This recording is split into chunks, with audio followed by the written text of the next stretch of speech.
বন্ধুরা, আপনারা জানেন কি ইবলিস তওবা করলে তার তওবা কবুল হবে কিনা? একদিন ইবলিস হযরত মূসা আলাইহিস সালামের কাছে এসে বলল, হে মূসা, আমি অনেক বড় গুনাহগার। আপনি আল্লাহর নবী আর আমি চাই আল্লাহর কাছে তওবা করতে। আপনি আমার জন্য আল্লাহর কাছে সুপারিশ করুন যেন আল্লাহ আমার তওবা কবুল করে নেন। তখন হযরত মূসা আলাইহিস সালাম আল্লাহর কাছে দোয়া করলেন। আল্লাহ বললেন, হে মূসা, আমি তার তওবা কবুল করে নিব, কিন্তু তাকে বলো হযরত আদম আলাইহিস সালামের কবরকে সিজদা করতে। শয়তান বলল, যখন আদম আলাইহিসসালাম জীবিত ছিল তখনই আমি তার কবর সিজদা করিনি, আর এখন তো সে মৃত, আমি তার কবরকে কিভাবে সিজদা করব?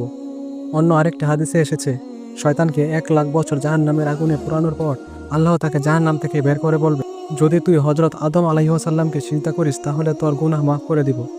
কিন্তু শয়তান তখনও সিজদা করবে না, আর আল্লাহ তাকে চিরতরে জাহান্নামে প্রেরণ করে দিবেন। ইবলিস তখনই তার পাপ থেকে মুক্ত হবে যখন সে হযরত আদম আলাইহিসসালামকে সিজদা করবে। কিন্তু আফসোস, শয়তান সেটা কখনই করবে না। আস্তাগফিরুল্লাহ।